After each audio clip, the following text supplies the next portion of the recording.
ലൂക്കാ സുവിശേഷം 12-ാം അധ്യായം 2-ാം വാക്യം. മറഞ്ഞിരിക്കുന്നതൊന്നും വെളിപ്പെടാതിരിക്കുകയില്ല, നിഗൂഢമായിരിക്കുന്നതൊന്നും അറിയപ്പെടാതിരിക്കുകയുമില്ല. സ്നേഹിതരെ, എത്രമാത്രം നമ്മൾ ഒളിപ്പിച്ചു വച്ചാലും ഒരു ദിവസം അത് വെളിപ്പെടുക തന്നെ ചെയ്യും. അതാണ് വചനത്തിൻ്റെ വലിയ അർത്ഥം. മറഞ്ഞിരിക്കുന്നതൊന്നും വെളിച്ചത്ത് വരാതിരിക്കുകയില്ല. സ്നേഹിതർ, മറ്റുള്ളവർ കാണാതിരിക്കട്ടെ എന്ന് വിചാരിച്ച് നമ്മൾ മൂടി വെക്കുന്നതെല്ലാം ഒരു നാൾ പുറത്തു വരുമെന്നുള്ളത് വചനത്തിൻ്റെ വലിയ ഉറപ്പാണ്. നിഗൂഢമായിരിക്കുന്നതൊന്നും, സ്നേഹിതരെ, നിൻ്റെ നിഴൽവെട്ടത്ത് പോലും വരാതെ നീ മറച്ചു വച്ചിരിക്കുന്നതെല്ലാം അറിയപ്പെടാൻ പോകുന്ന മണിക്കൂർ മുൻപിലുണ്ട് എന്നുള്ള സുവിശേഷ വചനം സ്നേഹത്തോടെ ഓർക്കാം.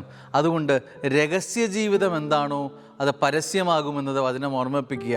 അപ്പോൾ നമ്മുടെ ജീവിതത്തിൻ്റെ ഒരു പൊരുത്തക്കേട് നാളെ വെളിപ്പെടും. വചനം ഓർമ്മിപ്പിക്കുക, പരസ്യമായി നീ അപമാനിക്കപ്പെടാതിരിക്കാൻ. നിൻ്റെ ജീവിതം പരസ്യമായതെല്ലാം നഗ്നമായ രഹസ്യങ്ങൾ തന്നെയാണ് എന്ന് സ്നേഹമുള്ളവരെ, ആ രഹസ്യത്തിൻ്റെ ആ വലിയ നന്മ തിരിച്ചറിയാൻ നമുക്ക് സാധിക്കട്ടെ.